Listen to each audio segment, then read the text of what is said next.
Hello everyone, welcome to my reading wrap up for July, and I got through 8 books. Yeah, I was pleasantly surprised. When we went up to their cottage, we went up for just over a week, and we have no Wi-Fi there, so I didn't want to use up a lot of data, so I was just basically on my phone just checking messages or texts and that. So yeah, I ended up not being on my phone very much at all, and we didn't take up a computer or laptop or anything like that, so I ended up getting through 2.5 books when I was at the cottage. So yeah, it's really quite amazing how much reading you can get done or other activities when you're not sitting at a computer all day. So yeah, I got through 8 books, kind of a mixed bag, anywhere from 3.5 stars up to 5 star. And thanks for all your support for my last video. I wasn't sure if many people are enjoying my reviews. I know I'm not the best reviewer in the world, not that good at summing things up, but I do love sharing my love of books. If someone told me, we're going to take away all your candles, but you can keep your books, I'd be like, okay, fine, just don't touch my books. I'll give up TV, don't touch my books. I've loved reading my entire life, and I really have no one to really share my love of books with. My husband does like to read, he just doesn't have time. He does like science fiction and fantasy, he just doesn't have the time to read. My son used to read so much when he was younger, but he's kind of gotten away with it. None of my friends really are into reading, so yeah, I just love to share my passion for reading and that. So thanks for your ongoing support, and yes, I definitely do want to continue with my book reviews. So I will start with the first book, and it is by Rachel Griffin, and it is The Nature of Witches. So I'm not sure if this is a YA fiction or not. I really did enjoy it though. I think I'd probably give this about 4 stars. So this takes place in present day, and they really touch a lot on the climate change and global warming, and how the weather patterns are really changing to extremes. The wildfires, the floods, the extreme temperatures. So this follows Clara. She is an Everwitch. So this takes place at sort of a academy where they teach witches how to control weather, and it's sort of like an alternative world where for centuries witches have been quite accepted, and they've been actually helping to control and maintaining the climate. So there's many different witches here, and if you're born in the autumn, you have most of your powers in autumn. You're at your strongest, and your powers are at the strongest in the season that you're born. Clara, however, is an Everwitch, and they're extremely rare. She's the first Everwitch in like 100 years. So these Everwitches are extremely powerful. They are powerful in any season, even if they're born in summer. They're just very powerful the whole year, and they're looking to Clara at this academy to help sort of overcome all the difficulties of the global warming and the climate change. She's very reluctant though, because some of her powers have actually killed a couple of people, so she's very reluctant to use her powers because she doesn't have full control of them. But the situation with the climate is getting much worse, and the professors there are really pushing her to control her powers so she can help control the weather. There's not enough witches around the world to help maintain the climate. It's getting out of control, and she kind of reluctantly tries to help control her powers and that. There is a bit of a romance. I'm not into romance. If you watch my channeling, I'm not that much into romance, but there is a sweet romance in here that I really didn't mind. So yeah, I would give this a 4 star. I actually did enjoy it. And this is House of Hollows by Crystal Sutherland. So I wasn't quite sure how I was going to like this one, but I ended up really, really liking it. I found it to be quite a page turner. So there are these three sisters, and when they were young, I think they were 7, 9, and 11 years old, they were out for New Year's with their parents on a street in Scotland, and they just disappeared. And about a month later, they came back, basically unharmed, but they don't remember what happened. And their appearances start to change, their hair starts to turn white, their eyes start to blacken, they're very striking in appearance, but they do not remember what happened. So this kind of goes back in time and then into the present. The oldest sister is a fashion designer, very famous fashion designer. The second sister is in like a rock band, but they're not too famous. And then there's the youngest sister who's in high school, and she gets teased and bullied a lot because she is different. And then her oldest sister, the fashion designer, her name is Gray, she just disappears, and under very suspicious circumstances. So the two younger sisters get together and try to find the oldest sister, and they find out this kind of otherworldly creature is kind of stalking them.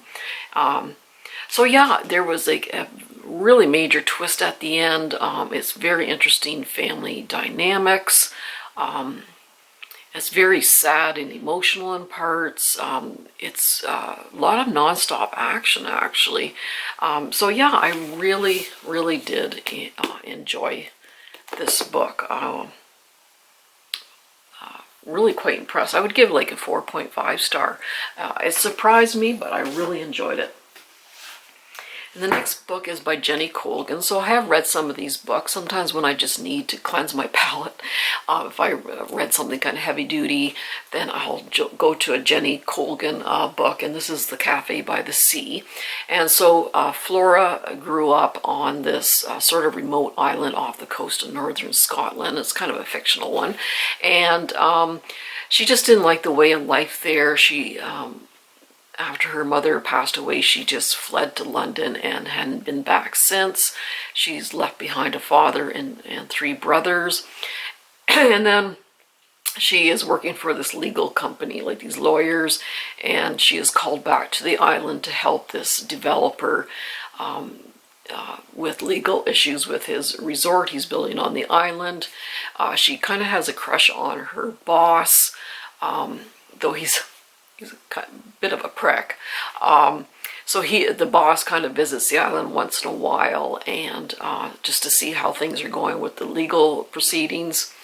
And just it's kind of convoluted, but she does have to help set up this cafe to help supply the resort. And so she sets up this cafe, and she's kind of resolving some issues with her father and her brothers, and you know, different things happen on this island. It is atmospheric. I love stories that take place on the coast of Britain, and that I just love those kind of themes.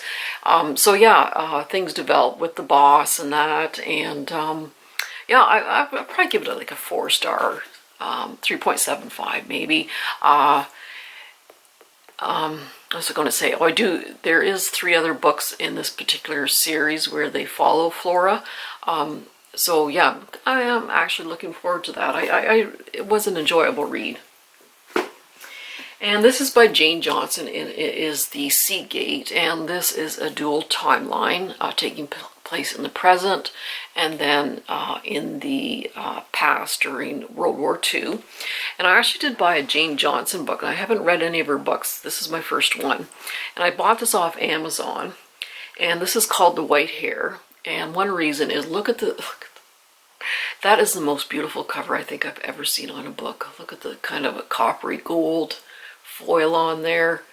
It's just absolutely, stunning.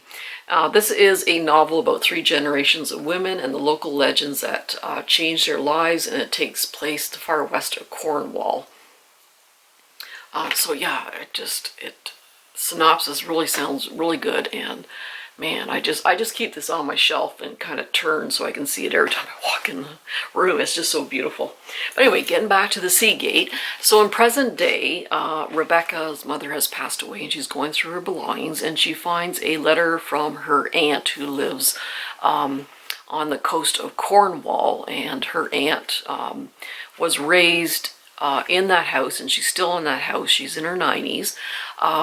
But she broke her leg, and a social worker went in and said that basically she can't return home until it gets fixed up, because it's basically unlivable at this point.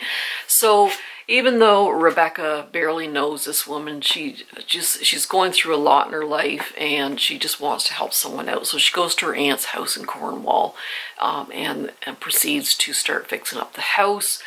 She finds a lot of different articles and letters, and she actually finds a tunnel underneath the house that sort of leads to the shore. And at one point she finds a human bone. And it also goes back in time when Olivia was a teenager during World War II, and some prisoners of war are sent to a farm close by, and the implications of that, and just exactly what happened during that time when she was living as a teenager in the house during the war, and all the secrets that have been hidden. And yeah, so I really liked it. I really liked Olivia. She's a feisty little thing. She's been through a lot. It's very heartwarming and touching. Kind of, my eyes kind of filled up with some tears at the end, what happened. And so yeah, I give this like a 4.5 star, and I'm really looking forward to that, the White Hair book.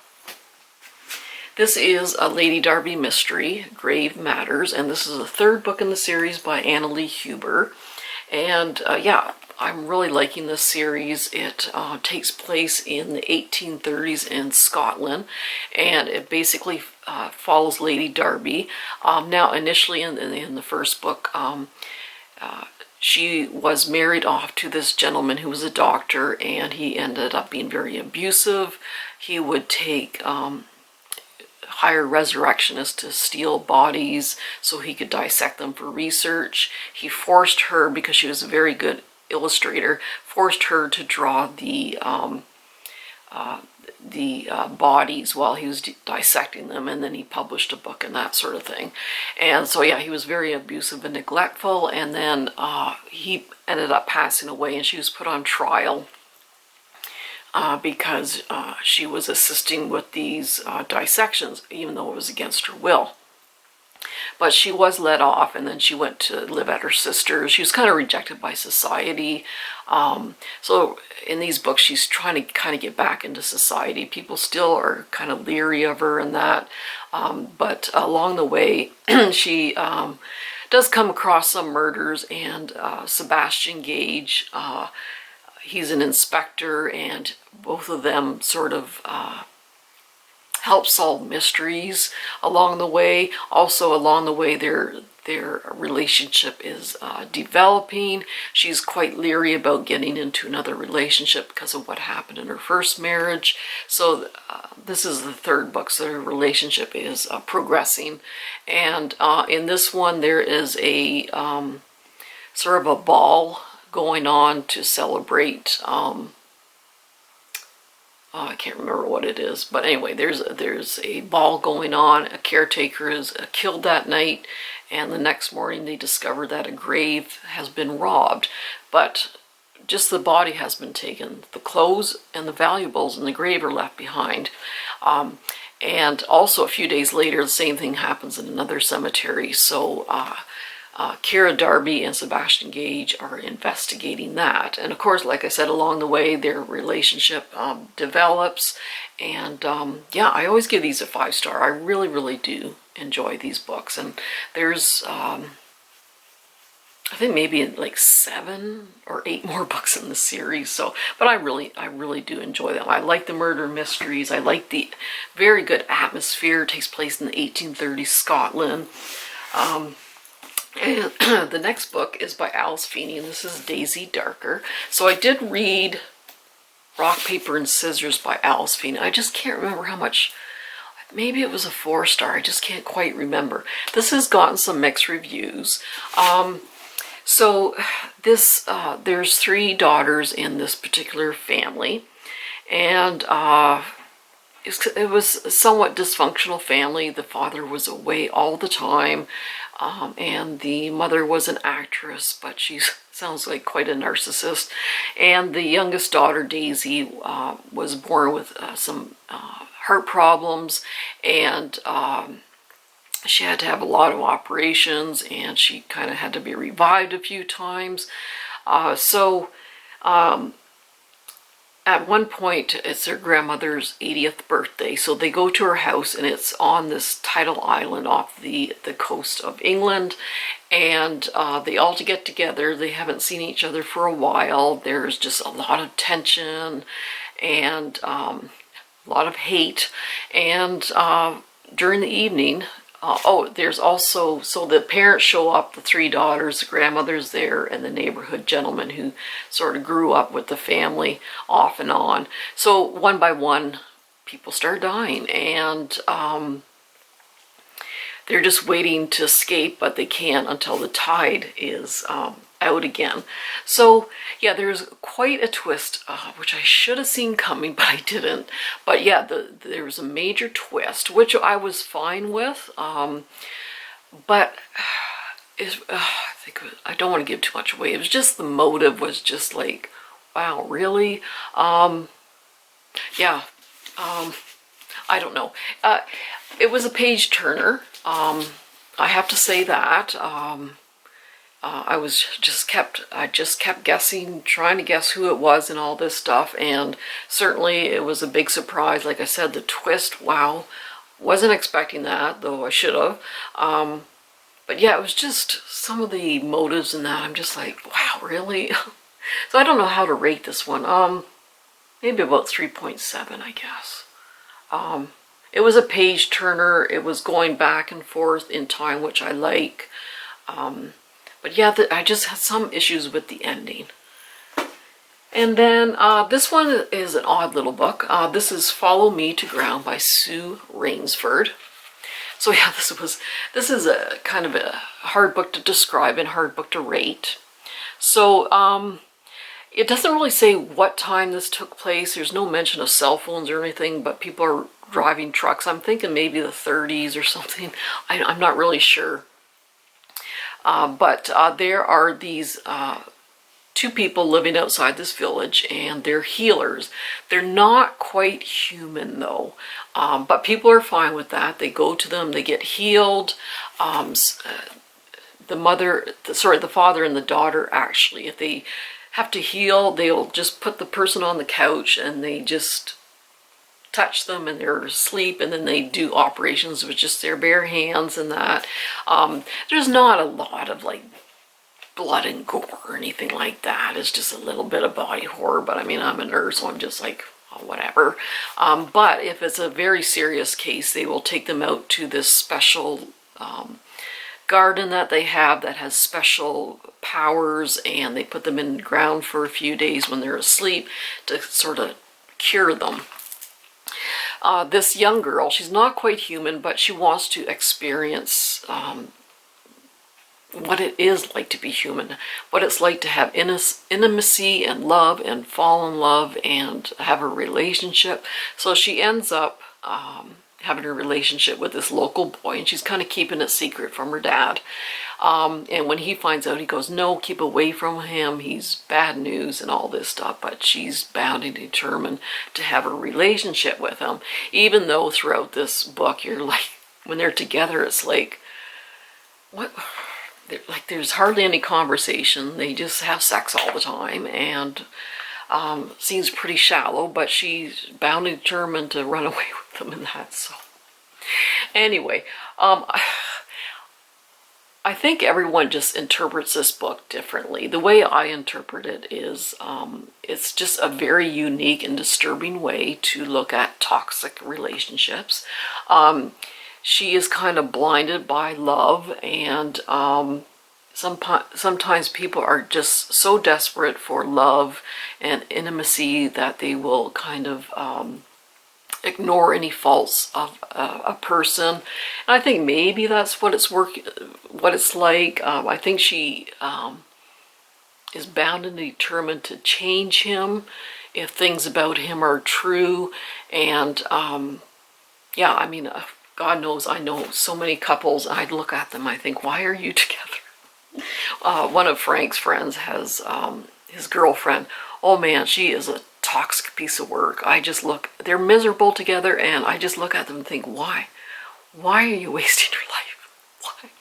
So God knows, I've seen many couples, but I don't know. Everyone interprets it differently.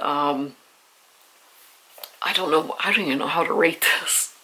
I guess a 3-star. I mean, I didn't love it. I didn't hate it. It was interesting reading. It was interesting reading about the healing and that. But yeah, I think what it comes down to is how desperate people get, and how much they want to change a person and ignore their faults. I don't know. It was interesting though. This is The House Across the Lake by Riley Sager. So this one's gotten mixed reviews. I did read The Last Time She Lied. I really enjoyed that one. It took place like in a campground where a person's roommates went missing when they were younger, and she returns. There's also Behind Locked Doors. I like that one. I did purchase his most recent one, The Only One Left. So this one's gotten pretty good reviews. The booktubers I watch do like this one. Now this one I kind of have a mixed thoughts on this one. So Casey is a widow. Her husband drowned in this lake, and her family has a cabin on this lake that's been in the family for generations. She is an actress, and her mother's an actress. And so after her husband passes away, she starts drinking excessively. So there's a big trigger warning for alcohol abuse in here. And her mother, she ends up getting fired from this acting job that she had. And her mother says, go to the lake, get yourself together, take some time off. And during that time, she's drinking excessively, and she has a pair of binoculars, so she's spying on the very wealthy couple across the lake. And one day she sees them arguing, and the next day she doesn't see the woman anymore.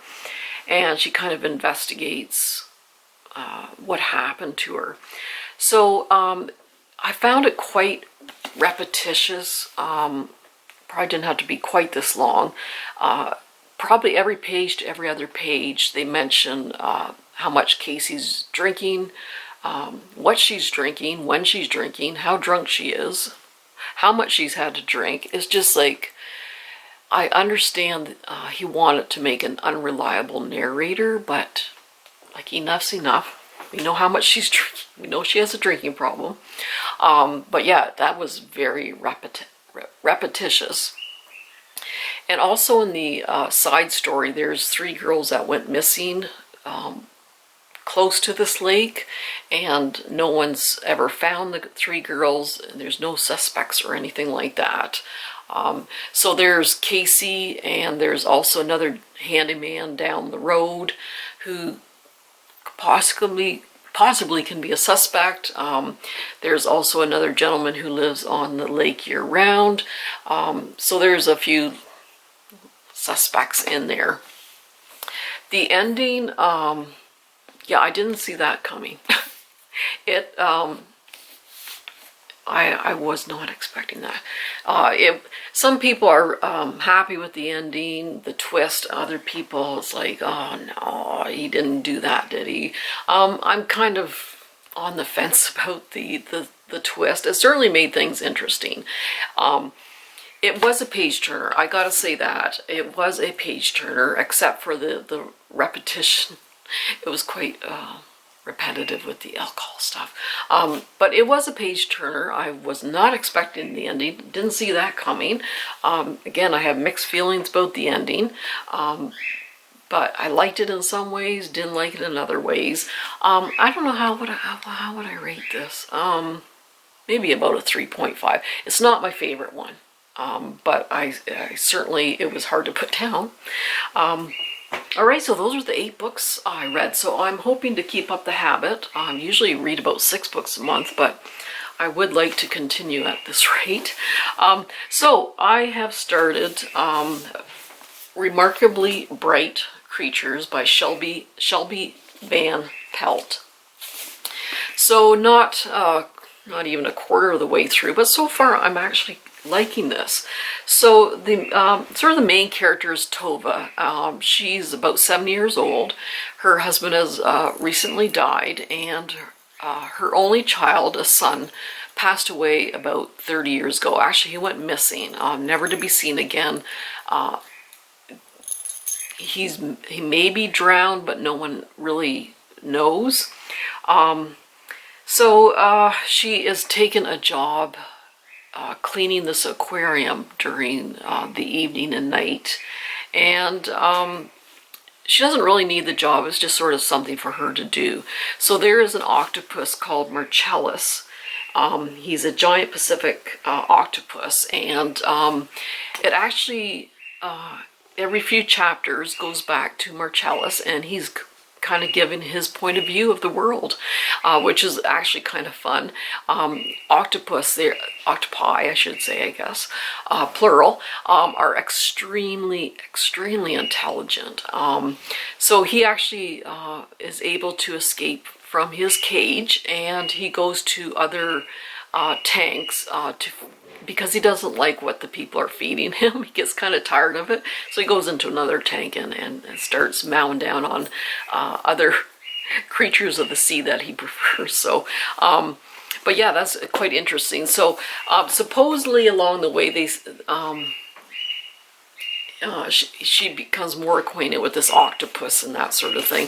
There's other characters in here. There's a young gentleman who's like 30, and his life is a bit of a mess. He keeps getting fired from jobs and that, so we're starting to learn about him. And so yeah, I'm not too far into it, but it's sort of touching on grief and that sort of thing. But yeah, I mean, so far so good, but I haven't gotten too far, but I think I'm going to enjoy that one. Okay, so that's my reading wrap up. So I probably will do another book haul, book outlets. This past couple days, man, they have just been throwing the books on the website left and right. I just can't keep up, so I've been doing quite a few hauls from there. But yeah, I mean, they got 50% off all their books, at least 50% off all their books or more all the time. So yeah, I've been nabbing quite a few really interesting books on there. So anyway, thank you again for your continuing support. I really appreciate all your comments from before. Like I said, I do love my books, and I love sharing my book reviews with you and sharing books that I really love. And I do love your suggestions for books and that also.